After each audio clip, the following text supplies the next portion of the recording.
Hello friends, రేపు రాబోయే ఎపిసోడ్లో ఏం జరగబోతుందో తెలుసుకుందాం. అనన్య కోపంతో అబ్బబ్బా ఎంత యాక్టింగ్ చేసింది. తన అమాయకత్వాన్ని చూసి ఎవరైనా జాలిపడి కరగాల్సిందే. అలాంటిది ఈ శరణ్య అందరినీ గ్రిప్లో పెట్టుకుంది. వేసిన ప్లాన్ మళ్ళీ ఫ్లాప్ అయిపోయింది. అసలు ఏం చేయాలి, అసలు శరణ్య ఎందుకు వచ్చింది అని అనన్య అనుకుంటూ ఉండగా ఇంతలో శరణ్య వచ్చి, ఏంటక్క గురించి టెన్షన్ పడుతున్నావా? అయ్యో పాపం, మళ్ళీ పుట్టినింటి నుంచి మెట్టినిల్లికి ఎలా వచ్చింది అనుకుంటున్నావా? ఏంటి శరణ్య ఎక్కువ మాట్లాడుతున్నావు?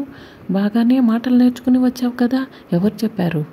ఓహో, ఇప్పుడు అర్థమైంది, మీ అత్తయ్య నేర్పించిందా? అయ్యో శరణ్య, నువ్వు గడపలో అడుగుపెట్టిన దానివి మళ్ళీ నిన్ను తిరిగి పంపించలేనా? అది నీ వల్ల కాదక్క.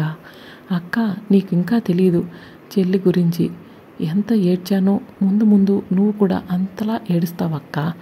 పడే బాధ నువ్వు కూడా పడాలి కదక్క, అప్పుడే తెలుస్తుంది బాధ ఏంటో. అయినా అక్క, నీకు మనసు ఎలా వచ్చింది? చెల్లి కాపురాన్ని నాశనం చేయడానికి నిన్ను గుడ్డిగా నమ్మాను, కానీ నువ్వు మీద విష పెట్టుకున్నావు అంతే కదా. పామును పక్కలో పెట్టుకుంటే అది ఎప్పుడైనా విషయాన్ని చూపిస్తుందని నువ్వు కూడా అలానే చేసావక్క. శరణ్య, ఏం మాట్లాడుతున్నావు? అక్కని చూడకుండా అలా మాట్లాడతావా? కాపురాన్ని తెచ్చి పెట్టాలనుకుంటున్నావు, అలాంటిది మరి మాటలన్నా అక్క.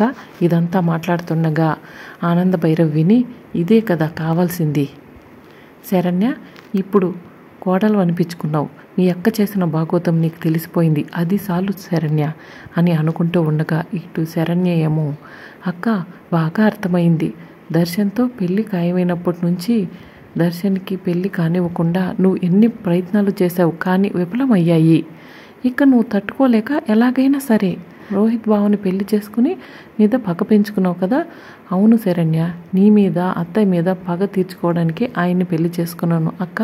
ఒకరి జీవితాన్ని పాడు చేయడానికి నీకు మనసు ఎలా వచ్చింది? నిన్ను ఇంతలా ప్రేమించాను, కానీ నువ్వు నమ్మక ద్రోహం చేస్తావా? ఏంటి శరణ్య, నీకు నమ్మక ద్రోహం చేశానా? అది ముందు మీ అత్తయ్య చేసింది, అందుకే కదా ద్రోహం పెంచుకున్నాను. మీ అత్తయ్య క్యారెక్టర్ లేనిది అంటదా? ఆయన ఎవరు చేసుకుంటారు అన్నది కదా. ఇప్పుడే ఇంటికి పెద్ద కోడలయ్యాను అని అనేసరికి శరణ్య ఒక్కసారిగా షాక్ అవుతుంది. అక్క, అంటే నువ్వు బావ మీద ఇష్టంతో పెళ్లి చేసుకోలేదా? చేసుకోలేదు శరణ్య. ఉమ్మడి కుటుంబాన్ని, పరువును, ప్రతిష్టను నాశనం చేయడానికి పెళ్లి చేసుకున్నాను అక్క.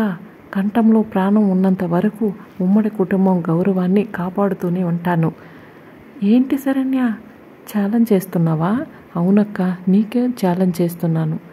శరణ్య, పాపం నీకంత సీన్ లేదు అక్క. ఛాలెంజ్ చేస్తేనే కదా ఎవరు గెలిచేదో ఎవరు ఓడిపోయేదో అన్ని విషయాలు తెలిసిపోతాయి.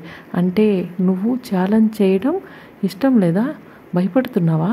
అర్థమైందక్క, నువ్వు భయపడుతున్నావని. ఏం మాట్లాడుతున్నావే? ఇప్పుడు చెప్తున్నాను, నీకు ఛాలెంజ్ చేస్తున్నాను శరణ్య. ఉమ్మడి కుటుంబాన్ని ముక్కలు ముక్కలు చేసి అందరినీ కొట్టుకునేలా చేస్తాను. Wait and see Saranya. నీకు కూడా ఛాలెంజ్ చేస్తున్నానక్క. ఉన్నంత వరకు అవన్నీ జరగవు అనుకుంటూ శరణ్య అక్కడి నుంచి వెళ్ళిపోగానే ఇక అనన్య టెన్షన్ పడుతూ, ఇదేంటి తో ఛాలెంజ్ చేసిందా? అసలు దీని ప్లాన్ ఏంటి? ఏం చేయాలనుకుంటుంది? వేసిన ప్లాన్ అడ్డం తిరిగింది. ఇప్పుడు నేనేం చేయాలి? నెక్స్ట్ ప్లాన్, సమీర ఎలాగైనా దర్శన్ని పెళ్లి చేసుకోవాలి, అప్పుడే కదా ఛాలెంజ్ పూర్తయ్యేది అనుకుంటూ అనన్య సమీరకి ఫోన్ చేసి, సమీర నువ్వేం చేస్తావో ఏమో తెలీదు, నువ్వు దర్శన్ని పెళ్లి చేసుకుని ఇంట్లోకి రావాలి. ఏంటి అనన్య, ఏం మాట్లాడుతున్నావు? ఇంత త్వరగా దర్శన్ ఎలా పెళ్లి చేసుకుంటాడు? ఇంకా డైవర్స్ పేపర్పై శరణ్య సంతకం పెట్టలేదు కదా. చెప్పేది విని శరణ్య. శరణ్య ఇంటికి వచ్చింది, విడాకులు ఇవ్వనని చెప్పేసింది. మరి నీ పరిస్థితి ఏంటో ఒకసారి ఆలోచించు. చెప్పినట్టు చెయ్యి. దర్శన్ దగ్గరికి వెళ్ళి ఇప్పుడే క్షణమే పెళ్లి చేసుకుందామని చెప్పు. లేకపోతే ఏం చెప్పకపోతే ఉరేసుకుని చనిపోతానని చెప్పు. అప్పుడు భయంతో దర్శన్ నిన్ను పెళ్లి చేసుకుంటాడు. కానీ అనన్య, పెళ్ళి అంటే దర్శన్ ఒప్పుకోడు కదా. ఒప్పించాలి సమీరా. మాయ మాటలతో దర్శన్ని నీ వలలో వేసుకొని పెళ్లి చేసుకునేలా చెయ్యాలి.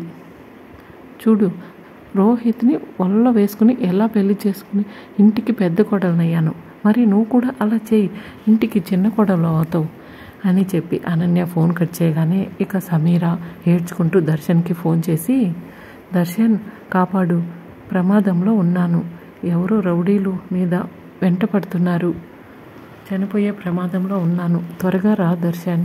ఎక్కడున్నావు సమీరా? త్వరగా వస్తున్నాను, లొకేషన్ సెండ్ చేయి. సరే దర్శన్, ఇప్పుడే సెండ్ చేస్తాను అనుకుంటూ దర్శన్ సమీర దగ్గరికి వస్తుంటే ఇటు సమీర ఏమో అమ్మో ఇక్కడికి వస్తున్నాడు, మరి రౌడీలు ఏరి అని అడిగితే ఏం చెప్పాలి?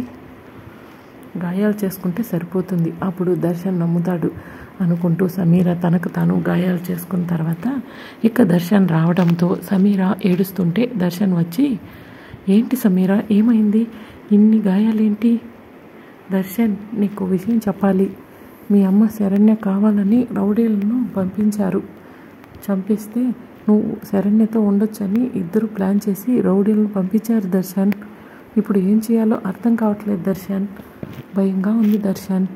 మనమిద్దరం ఎక్కడికైనా వెళ్ళి పెళ్లి చేసుకుందాం దర్శన్, పెళ్లి చేసుకుంటే ఎప్పటికీ అండగా ఉంటావు, ఇక ఎవరు ఏమీ చేయలేవరు, దయచేసి మాట విని ఇద్దరం గుళ్ళో పెళ్లి చేసుకుందాం దర్శన్. ఏంటి సమీర ఏం మాట్లాడుతున్నావు? అయినా అమ్మ రౌడీలను పంపించడం ఏంటి? మతిపోయి మాట్లాడుతున్నావా ఏంటి దర్శన్? అంటే నువ్వు నమ్మట్లేదా? గాయాలను చూసి కూడా నమ్మట్లేదా? తెలుసు దర్శన్, ఇప్పుడే అర్థమైంది, అంటే నీకు మీ అమ్మే ముఖ్యం కదా, అందుకే మీ అమ్మ మాటను కాదనకుండా ఆ శరణ్యను పెళ్లి చేసుకున్నావు, ఇప్పుడు పెళ్లి చేసుకుందామంటే మౌనంగా ఉండిపోతున్నావు, అంతేలే, పెళ్లి చేసుకోవడం ఇష్టం లేదు కాబట్టి వాయిదా వేస్తున్నావు. దర్శన్ ప్లీజ్ దర్శన్, పెళ్లి చేసుకో దర్శన్, పద గుళ్ళో వెళ్ళి పెళ్లి చేసుకుందాం అనుకుంటూ దర్శన్ని సమీర తీసుకెళ్తుండగా ఇక దర్శన్ కోపంతో సమీర చెంప పగలగొట్టి, సమీర కాస్త ఆగు, మాట విను, అమ్మని ఎదిరించైనా సరే ఇద్దరం పెళ్లి చేసుకుందాం, ఈసారి మాట విని సమీర, దయచేసి ఆ శరణ్యకు విడాకులు ఇచ్చి తప్పకుండా పెళ్లి చేసుకుంటాను అని అనేసరికి సమీర మనసులో ఇప్పుడు ఏం చెప్పినా ఎన్ని చెప్పినా ఈ దర్శన్ మాట వినేలా లేడు, ఎలాగైనా సరే ఏదో ఒకటి చేసి దర్శన్ని మెడలో తాళి కట్టేలా చేయాలి అని సమీర మనసులో అనుకుంటుంది. మరి రాబోయే ఎపిసోడ్లో ఏం జరగబోతుందో తెలుసుకోవాలనుకుంటున్నారైతే ఛానల్ సబ్స్క్రైబ్ చేసుకోండి.